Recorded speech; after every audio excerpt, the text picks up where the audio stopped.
听说我克夫缠绵病榻的四皇子铁了心要娶我，说活得太痛苦了，希望我帮帮忙。后来我抓着俩娃，满心疑惑，不是，你怎么还没上路？那劳烦皇后再努力。我回京的第一天就克死了第一任未婚夫。礼部尚书家的嫡子在春风楼喝完花酒，从楼上摔下来没了。虽然在这之前我也没怎么见过这位，但这克夫的名头我是坐实了。按照丞相府上上下下的说法，大小姐10年没回京，人家李公子都活得好好的，怎么这才一回来人就出事儿了？就说他命不好呗。什么大小姐？要不是咱们夫人可怜他估计这辈子都要待在那苦寒之地，孤独终老了。我都说了让我一人待在老家挺好的，谁让我那便宜地儿跟着软，非要让我回来。为了彰显他这位续弦的大度，还真是煞费苦心。其实我在丞相府的身份的确比较尴尬，因为我娘是我爹的原配，原本两人家里都穷，也还算相配，结果我爹考中了状元，一路平步青云，我娘就在这京城一众王妃夫人堆里显得格格不入了。后来没多久，我娘去世，我便被送回了老家，说是为了养病，其实就是为了给人家腾地方。不过我也不在乎，毕竟在老家自由自在，比在京城开心多了。所以回京以后，我很抑郁。我爹现在那位夫人出身世家，除了生了一个女儿，再无所处之外，挑不出一点毛病。他甚至还贴心的帮我爹纳了好几个妾，就是这么些年也没见孩子落地就是了。于是我爹终于想起了我来，一个女儿旁的不说，起码可以用来联姻啊。结果没想到婚期都还没定，人没了。后来我爹又帮我定了镇南将军府的小公子，结果这位出去和人比赛狩猎的时候，从山崖上摔下去也没了。我克夫的名头响彻京城，于是我决定上山去拜拜佛，去晦气。结果这一去还真挺有用，第二天皇上就下了圣旨，赐婚我和四皇子。整个京城谁不知道四皇子生来体弱，人人都说他活不过弱冠，以至于他虽然生了一张清隽绝伦的脸，这些年却依旧无人肯嫁。大小姐，这可怎么办啊？老爷和夫人居然同意了，从小和我一起长大的丫鬟又兰急得团团转，您这要是一嫁过去就手，呸！那可怎么办？我安慰她，皇命不可违啊。再说守活寡守死寡不都差不多吗？往好了想，说不定我还没嫁过去，人就没了呢。顾之芳，也就是我那位同父异母的妹妹，笑着跟我说，恭喜四皇子天人之姿，温润如玉，将来一定带姐姐结好的。真是让人好生羡慕。你要真羡慕，那平妻的位置给你留着。他的脸色瞬间僵住，闭上嘴。但四皇子可能到底是有点子真容气运在身上的，居然硬生生抗到了大婚。洞房花烛夜，我看着眼前莫发黑眸、听觉羸弱的男人，陷入沉思，是不是应该直接休息了？然而没等我躺下，男人率先扣住了我的手腕，久仰顾大小姐之名，恳请顾大小姐给我一个痛快。我迟疑半晌，四殿下，臣妾这边自然是没问题的，但您身子弱，要不今晚还是算了吧，保重身体要紧啊。云景沉默了一瞬，似乎咬着牙，我说的是克夫的事儿，我这病挺磨人的，有劳你帮帮忙。我很为难，虽然以前在老家的时候宰猪杀鸡的事情没少干，可杀人咱是真没做过呀。再说新婚夜夫君死在了我床上，我以后改嫁多不方便啊。我眼含热泪，捧住云景的手，殿下说的哪里话？臣妾既然已经嫁给您，自当与您相守。云景眸光微动，旋即缓缓露出一个清淡的笑，烛光摇曳，这男人笑起来真好看，就是脸色过分苍白，活脱脱一朵我见犹怜的小白花。顾大小姐温婉贤淑，芳华正好，我怎么能让你为了我搭上这一生，并没有打算一起殉葬了我。我一字一句，殿下您气运在身，一定能好起来的，起码也得给我撑过这一段。好不容易离开丞相府，没了那几双阴沉沉的眼睛盯着，难得能有几天逍遥日子。虽然云景是个病秧子，但也是皇家的病秧子，只要他还活着，这个面子就总是要给的吧。本着能抱一天大腿是一天的原则，这王妃我必须当得尽心尽职，只要把这男人哄高兴了，将来多给我留点银子也是好的呀。想到这，我眼眶一红，低声道，殿下您现在是我唯一的家人了，丞相府那点破事儿全京城人都知道，这句话一出，是个人都能联想到我在丞相府过的什么可怜日子。此时不卖惨，更待何时？云景一怔，良久，他摸了下我的头发，低声喟叹一声，你我既为夫妻，我自当护你。我殷殷切切地帮他盖好被子，又迎着一滴泪，抿唇冲他一笑，殿下您真好。云景是四皇子，封号一王，我也就成了名正言顺的一王妃，在王府的日子非常快乐。我每天早上亲自给云景煎药，午后陪他看书，晚上给他暖床，当然字面意义上的意思，纯工具人罢了。他身子不好，常年畏寒，这才初秋就用上汤婆子。而我自小乡间长大，爬树逮鸟一个不落，身体嘎嘎棒，整个一个小火炉。于是我就自觉承担起了给他暖被窝的任务。他大多会看一些诗经或者佛经，静静靠坐在软榻上，雪衣墨发，简直仙气飘飘，好像随时都能仙去的那种仙。每每看到这样的场景，我看医书的热情就会十分高涨。虽然不指望他能完全好起来，但是他能多活几天，我就多享乐几天啊。但幼兰还是忧心忡忡，可是一直这样也不是办法呀。要是小姐能有个一儿半女傍身，以后也就不愁了。我放下手里正给云景缝的大氅，默默看他一眼。殿下对我这么好，我还给人家提这种高要求，是不是不太合适？这不纯纯难为人家云景吗？幼兰像是要哭了。奴婢知错了。我点点头，还没来得及说话，就听身后传来一道温润熟悉的嗓音：你说的也有道理，何错之有？我腾的一声站起来，转身。殿下。云景站在门边，一身白衣，唇角含笑。他温声问道：妙妙想要孩子，情理之中，怎么能算是高要求呢？我后脑勺一凉。我有一瞬间的迷惑。怎么不算呢？想归想，这话我是万万不敢说出口的。殿下，我过去拉住他微凉的手，心底更凉。这男人到底来了多久了？幼兰不懂事儿，您别在意。我把他的手放到唇边吹了吹。您来了，怎么也不说一声？入秋了，这几日风大，您受凉了可不好。我一边说，一边冲着幼兰挤眼睛，还不快去把我给殿下炖的川贝雪梨汤端来。幼兰一溜烟跑了。云景咳嗽几声，脸色越发苍白。妙妙安心，你心中所想，本王一定竭尽所能。不是，你都这样了，竭尽所能好像也没什么希望，对吧？当然，再怎么说，尊贵的四皇子也是个男人，这话多少有点伤人自尊了，自然也不能讲的。我情真意切地捧住他的手，有一个和殿下的孩子当然是最好的，但不管怎样，在妙妙心里，殿下才是最重要的那个人啊。生活不易，妙妙演戏。云锦眼睫微动，黑色的眼瞳静水深流。良久，他缓缓笑开：妙妙可要说话算话。我忙不迭点头。我尊贵的夫君，我的大腿，我的靠山，这世上当然没人比您更重要了。王府上下都知道我和四皇子恩爱非常了，这消息甚至传回了丞相府。因为我爹寿宴这天，云景亲自陪我回去了。我爹虽然是丞相，但云景毕竟是有封号的皇子，他纡尊降贵陪着一起来，可算是给足了面子。给我的面子。整场寿宴，顾之芳的脸色都不怎么好看。直到他娘亲蒋氏有意无意提起了他和太子的婚约，他才又重新笑起来，眸中得色难掩。对，他刚刚和太子云明定了婚约，太子侧妃。他笑盈盈道：姐姐和翼王殿下琴瑟和鸣，真是羡煞旁人。要是以后我和太子殿下也能这般就好了。我放下筷子，仔细思考了一下，有点为难。那沁阳郡主怎么办？沁阳郡主是大夏唯一的异姓王燕王的长女，身份尊贵，比起公主也不差。同时，她也是太子未来的正妃。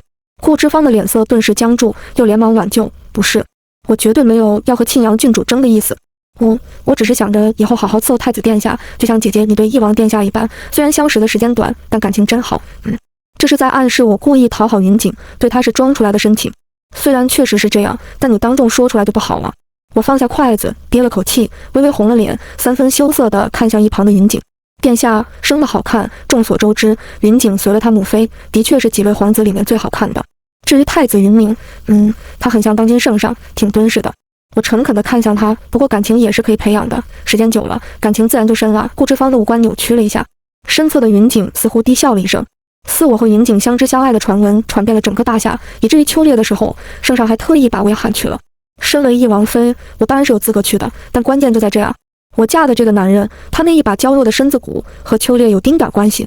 别说去骑马打猎，他能在京城远郊的深秋寒风里站半个时辰，我怕是就要提前走上守寡的路了。但幼兰不知道从哪里听来的八卦，两眼汪汪地看着我。小姐，听说四殿下这次可都是为了您才去的呀？怎么说？幼兰掰着手指头，四殿下打从娘胎里出来，身子就弱，因此从未参加过秋猎。只3年前那次，太子殿下请了一位名医帮四殿下调理身体，四殿下果然好转了许多，圣上很是高兴，赏了太子，还特地让四殿下去了秋猎。结果四殿下在那受了寒，回来躺了1个月，差点就……幼兰压低了声音，为这事儿，圣上发好大的火呢，只说太子请的是个庸医，重罚了太子不说，还把那大夫给流放了。这事儿好像没什么不对，又好像有哪里不太对。其实说到底，还是云景自己身体不好，但谁让他长了一张和他母妃极其相似的脸呢？传闻当年的容妃可是艳冠6宫，盛宠不衰，虽然出身平庸，但愣是靠着一张脸在宫里站住了脚。可惜红颜薄命，生云景的时候大出血，直接去了。这么一想，云景似乎比我还可怜几分。我好歹还记得我娘长什么样子，但云景却连见都没见过呢。原本这次圣上也是不打算让四殿下去的，但四殿下说您从北漠来京这么久，还没怎么出门见识过这京城的热闹，这机会难得，他想陪您一起。幼兰捂住嘴，满眼磕到了的神色。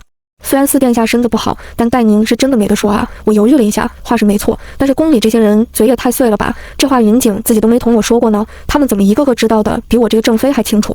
幼兰睁大眼，那您不去？怎么不去？我挺直了腰板，殿下待我真心，我当然也是一样。呜呜，好久没吃烤兔子了，皇家猎场的兔子一定很肥吧？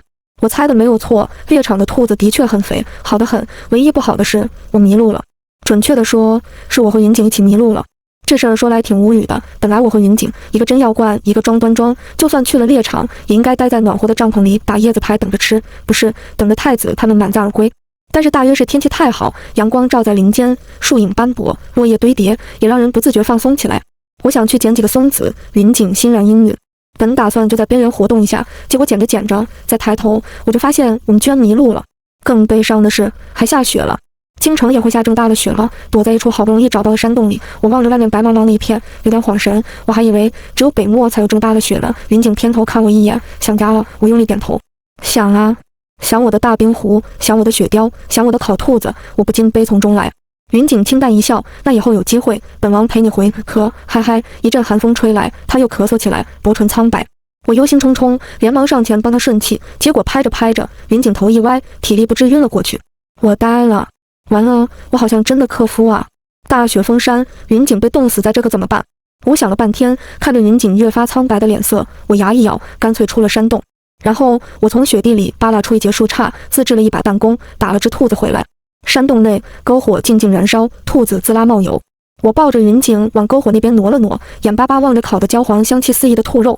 要不我先吃？谁知道云锦什么时候能醒？这么一想，我就直接伸出手撕了一条腿肉下来。然而我还没来得及咬，云锦忽然动了下，竟是缓缓睁开了眼睛。我立刻扑了过去，殿下，您醒了。云锦冲我虚弱一笑，而后目光下移，定格在了我的手上的兔腿肉。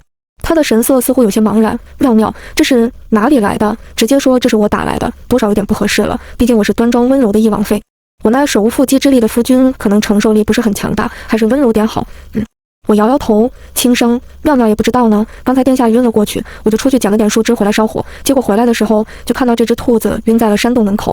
可能是晕了。云锦望着油滋滋亮晶晶的兔腿肉，沉默一瞬，应该是吧。我忍着心疼把肉递了过去，殿下先吃点填填肚子吧，说不定很快就会有人找来了。我们是下午迷路的，这会儿外面天色已经全黑了，鬼知道那些侍卫什么时候能找过来。我得先给云锦续命啊。云锦顿了下，可能的确是饿了，还是接了过去。我又扭头盯上了另一条兔腿。没关系，一人一只也不错。然而没等我动手，云锦忽然道：烫手，等下我来。我愣了一下，而后就看到他拿出了一把精致漂亮的匕首，耐心地将肉片好。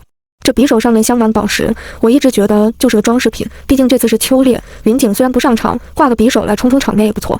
没想到这时候派上用场，篝火映照在他清俊绝伦的容颜上，恍若谪仙。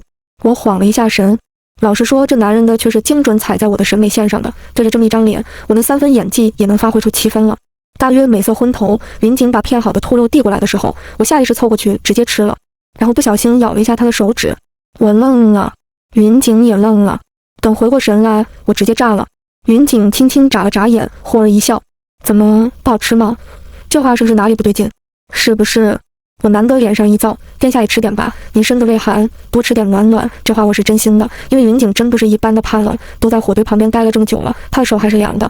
但他肠胃一直也不太好，吃了一点就停下了，半靠在一旁的石壁和眼休息。我只能含泪将剩下的都解决了。浪费不好，浪费不好。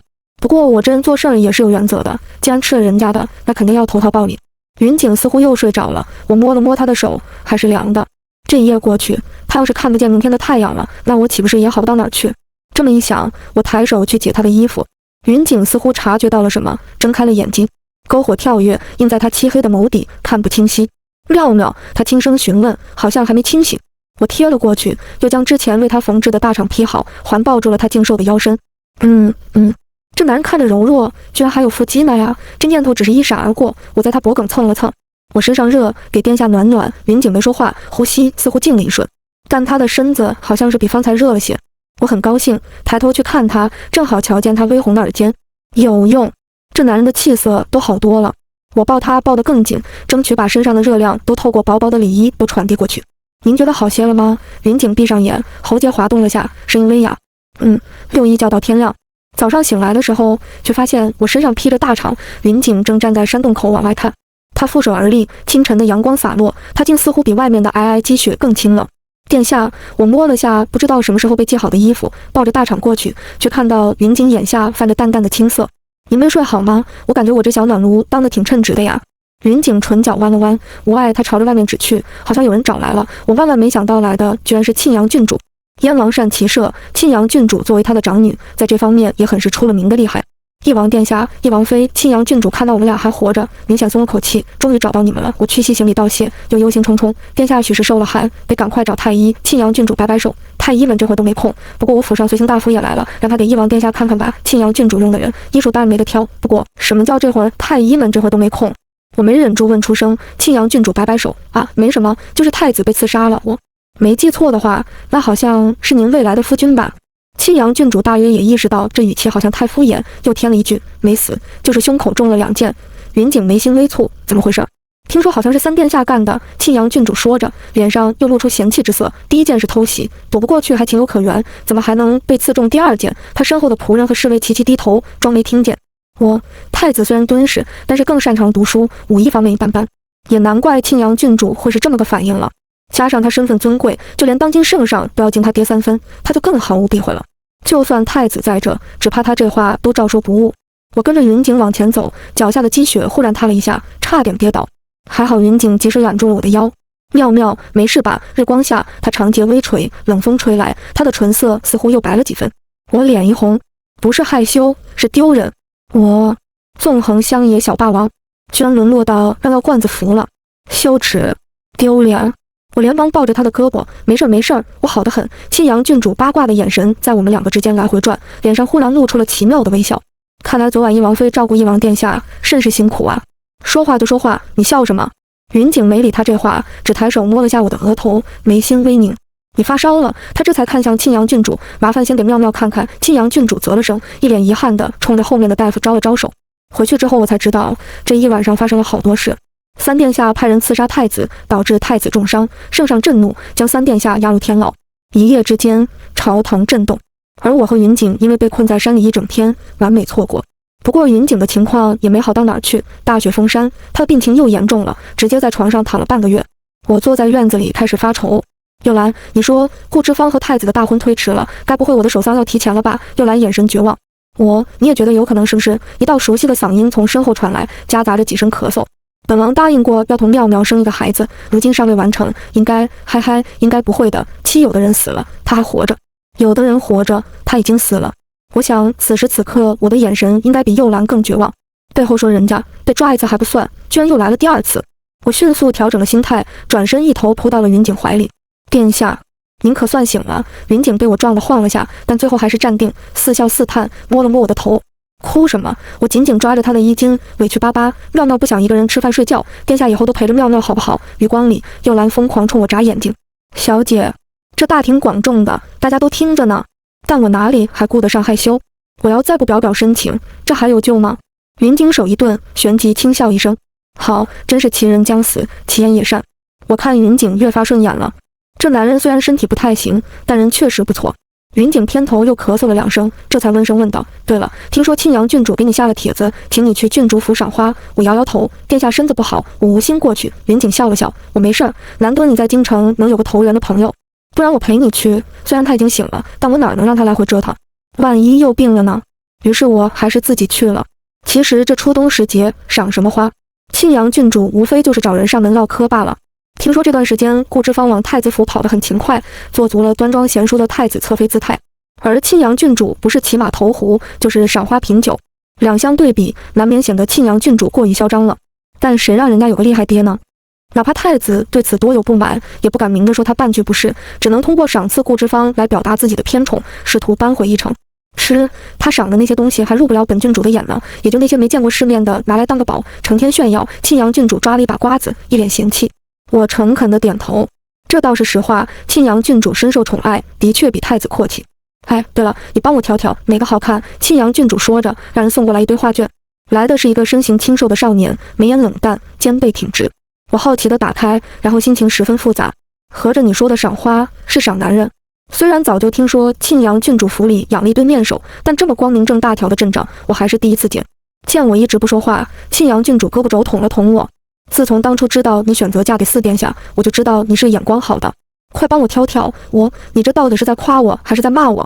我看了会儿，抽出一个，这个吧。庆阳郡主看了眼，季阳，你可以啊，这可是秋风阁新选出来的头牌，我花了不少银子呢。我压低声音，其实我觉得这些都不如送画卷来的这位。庆阳郡主头也没抬，轻斥，他怎么能和这些人比？家族落魄的小乞丐罢了。我瞬间就知道了他的身份，前任兵部尚书独子萧齐。几年前兵部尚书犯了大案，全家被抄，还是庆阳郡主出面保住了萧齐。可惜当年才华横溢的翩翩公子，一朝沦为贱籍。萧齐似乎听见了，脸色却毫无变化，固执地盯着地面，一动不动。庆阳郡主把那幅画卷收起来，这才看向那少年，跟季阳说：“我晚上过去找他。”萧齐抿了抿唇，声线依旧冷淡：“是。”等萧齐走了，我才道：“郡主既然喜欢他，何必如此？”庆阳郡主看了我一眼：“可别瞎说，本郡主可是和太子订了婚约的。你刚才调男人的时候怎么不说这话？”离开郡主府后，没想到在街上正好碰上顾之芳。他上下打量我一圈，摸了摸头上价值不菲的红珊瑚簪子，笑得一脸得意：“怎么，四殿下身子还没好吗？居然没陪着姐姐一起出来？”我叹了口气：“三殿下还没过头七呢，你带着簪子会不会不太合适？”顾之芳神色骤然僵住。八说起来，三殿下狱中自裁这事儿还挺让人唏嘘的。秋猎上，他派人行刺太子的事情暴露，圣上震怒，当即将他押入天牢。但之后这件事却迟迟没有进展。听说三殿下绝世威胁，说自己是被冤枉的，死活不肯认罪。圣上大约也还顾念着那点父子情分，眼看太子的伤势逐渐好转，三殿下态度又如此决绝，就想着再查一查。结果案子卷宗刚送到大理寺的桌案上，三殿下就在牢房一头撞了墙。负责看守的狱卒当晚喝了酒，一时不察，等意识到不对，三殿下都凉了半晌了。这事儿说来巧合实在是太多，许多人都说三殿下看圣上真的要重新查，心虚了，这才自行了断。还有个别人，则是将怀疑的目光投到了太子身上。这个个别人似乎还包括当今圣上。不怪圣上多疑，主要他现在一共就4个儿子，二皇子早夭，四皇子云锦又是个活不过弱冠的药罐子，最小的五皇子今年才3岁，走路都摇摇晃晃。于是能有一争之力的，就只有太子和三殿下了。现在三殿下死得这么蹊跷，大家当然免不了多想。也就顾之芳这脑子单纯的大家小姐，满脑子想的都是无人能与太子相争，她这以后算是稳坐妃位了。加上庆阳郡主越发不给太子面子，府中夜夜笙歌，他们这一纸婚约还不一定能撑到什么时候。届时顾之芳幻想一下后位也不是不行，他却没想这一切的前提是太子真的有本事坐上那个位置。顾之芳脸色变幻，上前一步，压低了声音：“姐姐，饭可以乱吃，话可不能乱说。三殿下不顾孝悌，行刺兄长，本就其心可诛。如今他畏罪自杀，又有什么好说的？”他说着，冷声一笑，眉眼间露出得瑟：“姐姐可能还不知道，此次丰州雪灾，圣上特意派太子殿下去处理了吧？之前秋猎的那场大雪并不是偶然。在那之后，北方又陆续几场暴雪，丰州雪灾最为严重，数万百姓流离失所。近日，京城就多了不少丰州逃亡过来的灾民，衣衫褴褛，瘦骨嶙峋。这个时候，圣上派太子去赈灾，某种角度来说，也算得上是委以重任了。但到底是圣上主动，还是没其他儿子可选，被迫如此，可就不好说了。反正他总不能让云锦去吧。腊月寒风一吹，圣上再失去个儿子，可怎么办？也难怪顾之芳这么张扬，满脸写着高兴。我点点头，确实是个辛苦差事，天寒地冻的，哪儿有待在屋子里烤火舒服。顾之芳一拳打在棉花上，脸憋得通红，最后只给了我一个轻蔑的眼神。姐姐还是早点回去照顾四殿下吧，毕竟他那身子，这相处的时间过一日就少一日，姐姐可得好好珍惜。我同情地看他一眼。是啊，不比你，太子和庆阳郡主都身体康健，这以后你伺候他们的日子，倒的确是长着呢。顾之芳脸都气白了，扬手就要打过来。他这一巴掌没能落下，就听一道舒淡平静的嗓音传来：“顾二小姐，这是要做什么？”顾之芳一惊，回头看去，一辆马车不知何时来的，帘子被掀开，露出半张清冷如玉的脸容。云锦。就他黑眸静静望过来，似乎只是一句平淡的询问，顾之芳却打个寒战。四殿下，我也挺意外，迈着小碎步跑了过去。殿下，您怎么来了？云锦的目光落在我的脸上。家中一个人待着实在无趣，便想来接你回去。他说着，又看向顾之芳，唇角微微弯起，眼中却没有笑意。本王没记错的话，妙妙是你的长姐，另外顾二小姐好像还没嫁入太子府吧？如此作为似乎不妥，言下之意，她哪有资格对我扬巴掌？顾之芳慌张不已。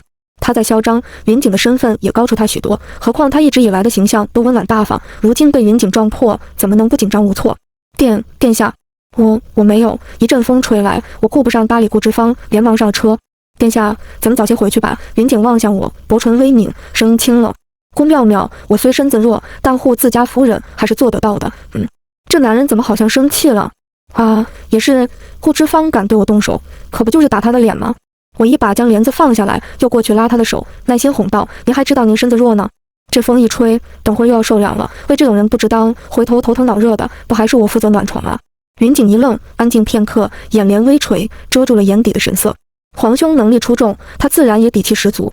若我身子能好些，妙妙也不会受此委屈。我随口道，他觉得太子好，我还觉得殿下好呢。今年雪灾这么严重，赈灾可是个麻烦事，哪里比得上咱们在家清闲？谁成想我这张嘴开了光，1个月后，负责赈灾的北直隶巡抚蒋明侵吞赈灾款30万两白银的消息被捅了出来。蒋明是蒋氏的嫡亲哥哥，也就是我那位便宜爹的大舅子。更关键的是，他是太子的左膀右臂。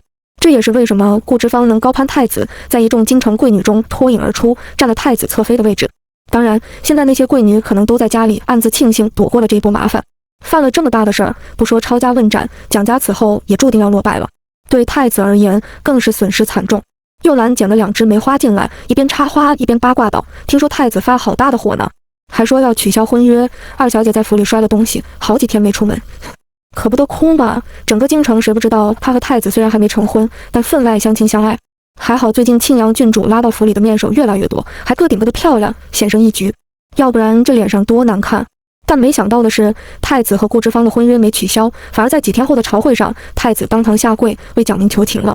皇兄心地仁厚，蒋明追随他许久，又是未来侧妃的亲舅舅，哪里能眼睁睁看着他被斩？云锦放下一枚棋子，轻声一叹。我狐疑地盯着棋盘，怎么黑子又连起来4个了？这男人真的没有趁我去吃点心偷偷动手脚吧？云锦似乎看出了我的想法，顿了顿，平静解释道：“妙妙，这上面一共13枚棋子，我若拿了，你岂会看不出？”哦，那岂不是我之前偷拿的他都知道？我心虚地咳嗽一声，殿下真厉害。若以后孩子能有殿下一半聪慧就好了。云锦动作一顿，薄唇似是掠过一抹极淡的笑意。像妙妙更好。石幼兰听到这番对话，就开始兴冲冲地猜测以后生男生女了。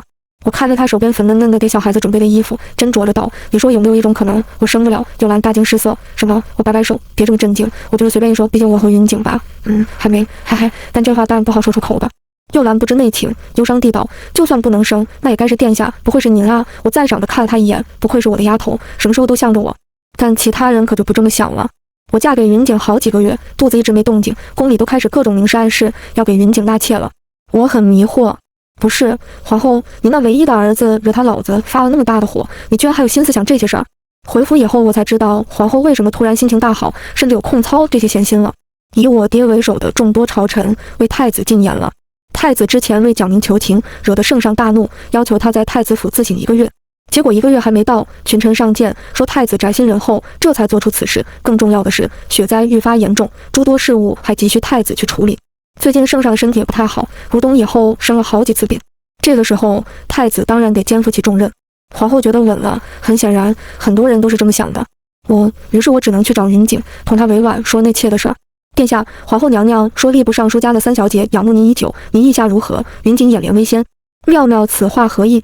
我回忆了一下，李家3小姐虽然是庶出，不过听说性子温柔，且下了一手好棋。若她进府陪伴殿下，这日子许是能有趣许多。云锦反问，所以妙妙不生气？我诧异，我生什么气？云锦凤眸微眯，在开口时声调莫名淡了几分。若她来了，以后或许就不能日日陪妙妙用餐安寝了啊？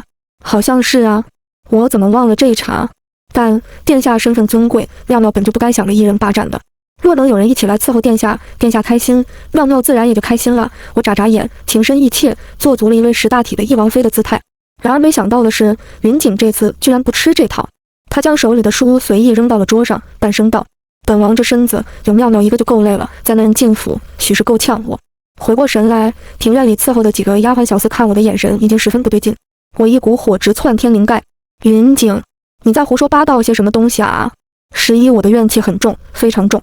本来这一王妃当得好好的，全府上下对我的评价都是满分，现在可好，被云锦一句话给毁了。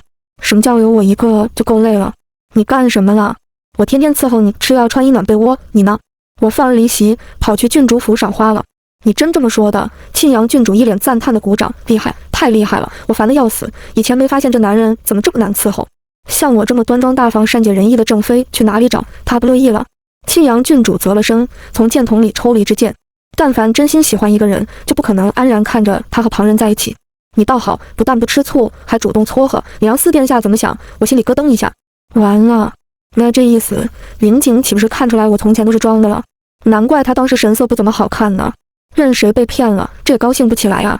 我往旁边瞄了一眼，小声嘟囔：“那萧琪看着你天天和这么多公子在一起，也没个吃醋的样子，看来他也是真不喜多。”庆阳郡主射出了满怀怨气的一箭，前面那当人形靶子的清秀小公子脸都白了。剑羽于他头顶上方1寸的位置微微发颤。咦，有点眼熟，好像是上次那个什么秋风阁的头牌叫季阳的那个。不过这看着好像没画像那么好看啊，这年头的人都怎么回事？一个二个都弄虚作假的。庆阳郡主难得恼怒，谁稀罕他喜欢了？我摊手，行，您不稀罕，这满京城可多的是公子少爷排着队喜欢您呢。庆阳郡主一把将弓箭扔了，回头凉凉看我一眼。花赏完了，你回家吧，说不定四殿下现在还在府里等着你呢。我心一凉，我灰溜溜回了王府，开始盘算资产。要是云景生气不要我了，那我就只能带上盘缠回老家了。好在云景家底丰厚，成婚这几个月来，他也总时不时送我东西，算下来能换不少钱。天色已经黑了，又拦在旁边絮絮叨叨。听说今天您走以后，殿下就一直待在书房了，到现在都没出来，也没用膳呢。我狠狠咬了一口小厨房送来的酱肘子，管他呢，爱吃不吃。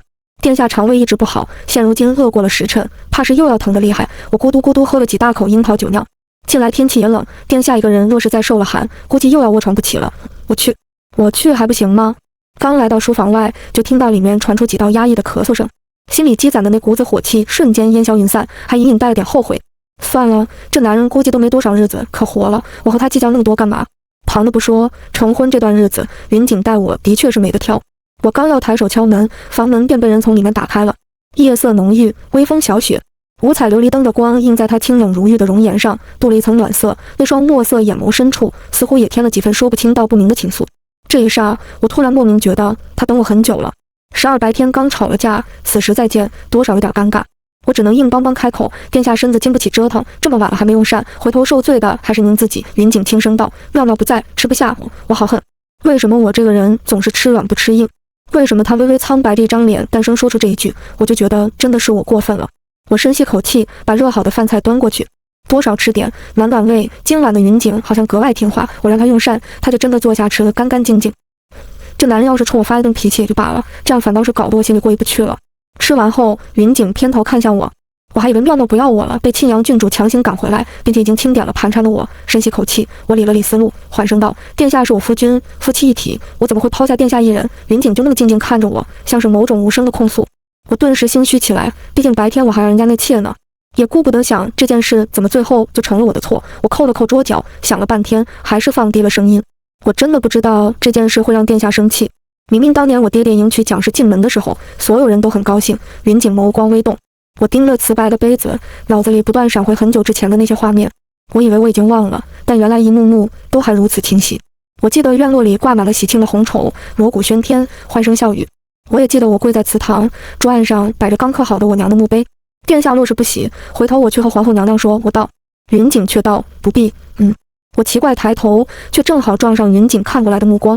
他薄唇微弯：“只要我们有了孩子，其他人便不能多说什么了，不是吗？”我迟疑着问道：“殿下的意思是？”话没说完，身前的男人倏靠近，微凉的吻落下。我下意识抓紧了他的衣衫，却触碰到他一下坚韧温热的肌理。呼吸交错，樱桃酒酿留下的清淡酒气在这一刻突然浓郁，令人浑身燥热，脑子昏沉。我软着手推了他一下：“殿下，您这身子还是不要勉强了吧。”声音破碎在他的唇齿间，模模糊糊中才听到他似乎低笑了一声，声音暗哑勾人：“不勉强，为妙妙应该的。”庆阳郡主第二天满怀八卦之心地跑过来了：“怎么样？后来怎么样？”我神色复杂地看了他一眼。庆阳郡主眼睛亮得惊人，都说夫妻床头吵架床为和，快给我展开讲讲。你郡主府那么多面首，每天找一个给你讲，都能1个月不带重复的，你非要来问我。何况不说这事儿还好，说起来我更难受了。沉默许久，我终于迟疑着开口：“我觉得殿下好像真的要不行了。”庆阳郡主满脸问号。我忧心忡忡，小声道：“听说人死之前好像都会回光返照的。”13庆阳郡主一脸无语地走了。见过炫耀的，没见过这么炫耀的。顾妙妙，你太过分了，我又做错什么了？这不是你主动问的吗？再说我夫君都这样了，我能不担心吗？但我没想到，比云景先不行的，居然是太子。圣上还是要了蒋宁的命，毕竟这事儿在民间已经传得沸沸扬扬，不杀他不足以平民愤。结果没想到，蒋宁在最后关头反咬太子一口，说当初3殿下行刺太子，乃太子暗中策划栽赃，后来3殿下狱中自裁，更是太子一手促成。一旦激起千层浪，为了皇位戕害兄弟，本就是圣上的机会，更何况太子做得这么绝。一夜之间，太子被废，皇后也受到牵连，被打入冷宫，整个朝堂风声鹤唳，我都想为顾之芳哭2声了。听说她嫁衣都已经绣好了，结果这一波3折的，最后也没能成功嫁入太子府。你说这谁想得到呢？不过好在他亲舅舅蒋明和太子纠葛极深，他和太子也算是某种角度的锁死了。果然兜兜转转，是你的还是你的？但我也没什么精力去关心他们了，因为我怀孕了。太好了，太好了！又兰欢天喜地，以后就算四殿下有什么，小姐也不必忧心了。我也松了一口气，义正辞严推开了云锦。殿下不必再努力了，多养养身子吧。有那么一瞬间，我竟似乎从云锦脸上看出了一丝失望。哦，这男人真的没救了，他到底知不知道自己已经没几天活头了？我更悲伤了。照这个趋势，说不定娃连爹的面都见不到。庆阳郡主听闻这消息，大手一挥，送来了一大堆礼物。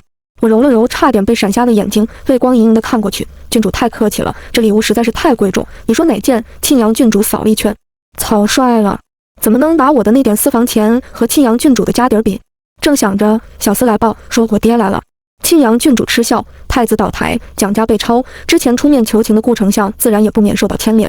把你送回北漠那等苦寒之地，10年不管不问，现在倒想起还有你这个女儿了。其实我想说我在老家真的挺快乐的，但庆阳郡主说的话也的确在理。嫁给云锦这半年来，我第一次都没过问过我在府里的日子，现在登门拜访，显然是没办法了。再怎么说，云锦也是四殿下不是？大约是看出来我的为难，庆阳郡主挑挑眉，正好我在京郊有座宅院，专门引了温泉水来的，很是暖和，要不要去那打叶子牌？这我迟疑了一瞬。云锦不知什么时候来的，摸了摸我的头发，温声道：“妙妙想去尽管去，岳父大人这里交给我就是。”我当即道：“郡主诚心相邀，自然没有拒绝的道理。”然后我就跟着庆阳郡主走了。离开院落的时候，正好看到管家去到了云锦身旁，低声说着什么。孤相已经在前厅等了许久了，殿下您看。云锦偏头咳嗽起来，好一阵才停下，拢了拢大肠，舒淡的眉眼间带几分歉意。妙妙随庆阳郡主出去了，本王又刚染了风寒，若是见了面，传给岳父大人就不好了。你去传话，就说等过段时间本王身体好些了，必定带妙妙亲自登门拜访。这就是你说的交给你。14人家只是要丢命了，你感染的可是风寒啊。看得出来，孰轻孰重，云锦拿捏得很清楚。庆阳郡主回头看了眼，调侃：“哟，怎么心疼你爹和他那一大家子了？”我皱起眉，再怎么说那也是我亲爹，殿下怎么能就那么把人晾在前厅干等了半个时辰？我拉开马车内的小抽屉，又抓了一把梅子干，怎么说也得送杯茶过去啊！庆阳郡主，不得不说，庆阳郡主家里条件是好，人家马车都格外舒服。我拿了个软垫靠着，又想起什么，怎么没见萧琪？庆阳郡主平日里可没少指使人家做这做那。庆阳郡主撇撇嘴，大好日子提他干什么？晦气哦，看来是又在人家那吃了闭门羹了。我这人向来识趣，不该问的绝对不问，但我不问，不代表别人就不想说了。不得不说，庆阳郡主这京郊的别院是舒服，不但暖和，还清静。但这份清静很快被打破。牌桌上，庆阳郡主拧着一双黛眉，焦躁的一把将叶子牌扔了出去。明明我和太子的婚约都已经作废了，他还有什么不乐意的？哦豁！我和幼兰交换了一个八卦的眼神。幼兰心领神会，过了会儿又端过来一盘麻辣兔头。我真不愧是我一手调教出来的丫头啊！顾妙妙，你到底有没有在听我说话？庆阳郡主烦得不行。我停下了啃兔头的动作，犹豫了一下，那要不接2个公子过来，您再练练剑法。不过您这剑法已经很厉害了，我看还是过来吃点儿。庆阳郡主更生气了，这剑法还是萧琪教的，结果现在呢，让他过来比，他次次都过一输，有什么意思？算什么男人？到底是前任兵部尚书的公子，这点本事还是有的，但没想到这2个人的渊源居然还挺深。他又看向我，一脸无语。你也是，都说酸辣女，你这一天也太善变了吧？我不就多吃了点东西吗？你生男人气，说我干嘛？谁让你们这别院的厨子手艺这么好，回头借我。庆阳郡主低声嘟囔了一句，我没听清，你是不是偷偷骂我呢？庆阳郡主，傍晚的时候，我们正打算回去，却得知一个惊爆消息，太子逼宫造反了。15这事儿说突然也突然，但仔细想想，好像也不是不能理解。太子经营多年，笼络不少朝中重臣，如今一朝被废，多年努力全打水漂。就算他同意，那些和他绑在同一条绳子上的人也不会甘心。经历过之前那次群臣进谏，圣上哪里还不清楚谁是占太子的？傻子都知道以后的下场不会好啊，那还不如彻底撕破脸，搏一搏。听说镇南将军率军直接破宫门而入了，燕王派人送来消息，说京城之内局势大乱，让庆阳郡主暂且不要回去。于是连带着我也跟着待在这京郊别院了。礼部尚书和宫里人暗中勾结，这才给了太子机会。宫里这会儿估计已经乱成一锅粥了。庆阳郡主看向我，宽慰道：“放心，我爹已经率人过去了。燕王骁勇善战，未必没有一战之力，但我还是有点放心不下。云锦可也还在城内呢，他大哥能杀他老子，自然也能杀他这个同父异母的兄弟。虽然他本来也活不长了，但自己死和被人杀死还是有区别的呀。”庆阳郡主眨了眨眼，哄儿笑道：“看不出来，你还挺喜欢四殿下的呀。这都什么时候了，你还有心思在这八卦？”庆阳郡主递过来一碟芙蓉糕，放心，镇南将军不是我爹的对手，我吃了大半碟就吃不下了，摆摆手。这一晚上辗转反侧，难得失眠。其实我很早之前就已经做好了挖没爹的准备，可真到了这一刻，我才发现我似乎好像还是有点舍不得的。许多画面在脑中闪回，我无奈坐起身，盯着窗外的月亮发呆，胸口莫名堵得慌。完了，云景，我好像不是很想做寡妇啊。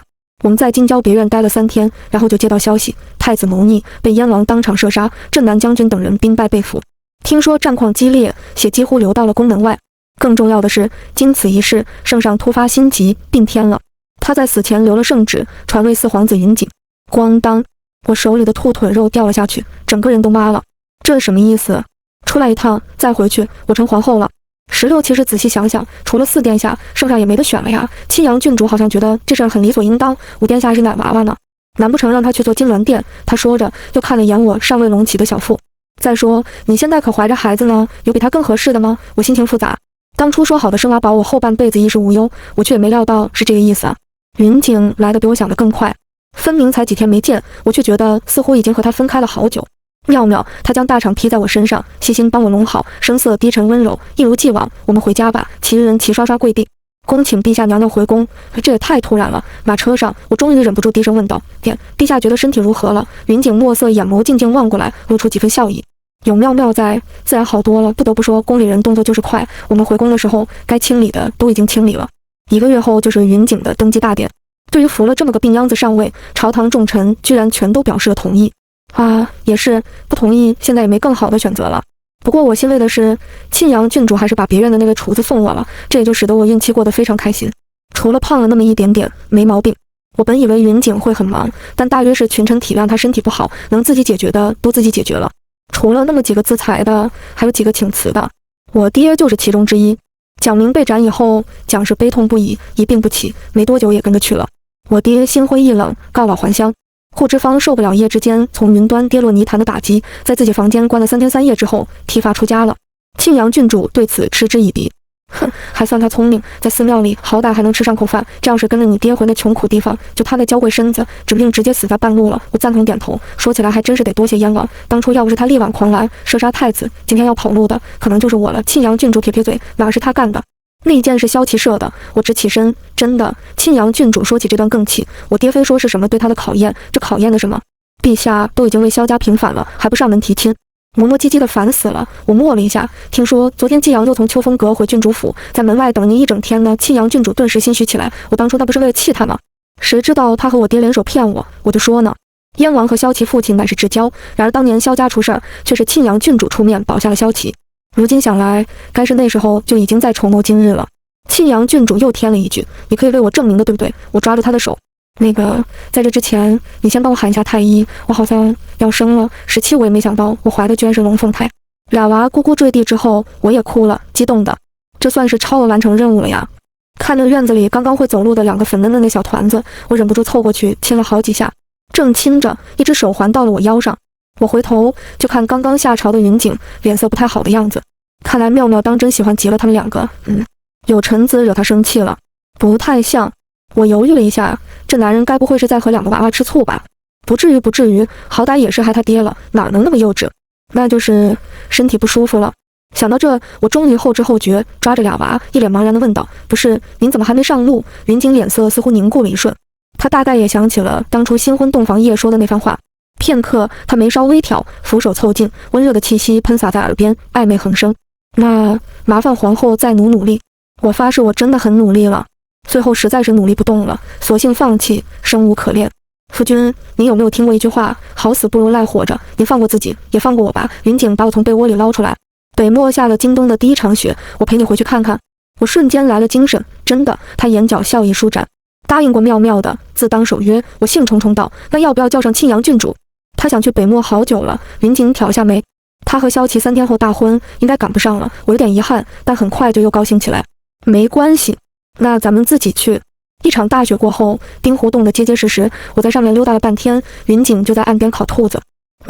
不得不说他这手艺越来越好了，但就是这身子骨还是不太好，火边坐了半天，手还是凉的。我只能把他的手拉过来暖着。他眼帘微抬，眸光纯澈，轻声道：“妙妙，我身上也冷和，冬去春来，俩娃已经会跑了。”我招呼庆阳郡主一起来唠嗑。尝尝御膳房刚做的点心。说起来还得谢你当年慷慨，把厨子给了我，要不然我也不能吃上这等美味了。庆阳郡主往后一躺，随意摆摆手。谢什么？那本来就是陛下的人。我一顿，缓缓抬头。你说什么？庆阳郡主也察觉失言，顿时坐直，脸上难得露出紧张之色。咱能不能装没听见？18我直接杀去了御书房。一路上，无数回忆纷至沓来，许多未曾想明白的片段，在这一刻终于连接了起来。原来燕王早就站在了他那边。原来他早就知道太子要造反，并且特意让庆阳郡主将我带离。别院的那些全都是他的人。原来一切都在他的掌握之中，包括我。这盘棋，他是执棋人。御书房外看守的大太监没敢拦我，一路擦着汗，躬身跟在后面。来到门外的时候，正好听到里面传出几道声音：“陛下，先皇3年校期已过，陛下后宫空虚已久，选秀的事儿实在是不能再拖了。”我一顿，要敲门的手停在半空。紧接着就听到云锦咳嗽了起来，好一会儿才停下。正着身子，有皇后一人已是勉强，再选秀女进宫也是徒增烦恼罢了。到时候耽误了个家贵女千金，倒是朕的不是了。御书房里一片死寂，大太监在我旁边头都快埋到土里了。我同情地看了他一眼，忍笑一定很辛苦吧。反正我不是被这男人第一次这样说了，我都习惯了。我敲了敲门，片刻，房门被人推开，他身后几个臣子抬头看了我一眼，又迅速收回目光。云景愣了下，妙妙，怎么了？我眨眨眼，拉住他的手。没什么，就是想吃烤兔肉了。夫君一起吗？他怔了怔，唇角扬起一抹笑，反握住我的手。玉贴的温度传来，几乎烫得人心间微颤。好啊，真真假假，虚虚实实，全都无所谓，没有什么比你更重要，只要你在就好。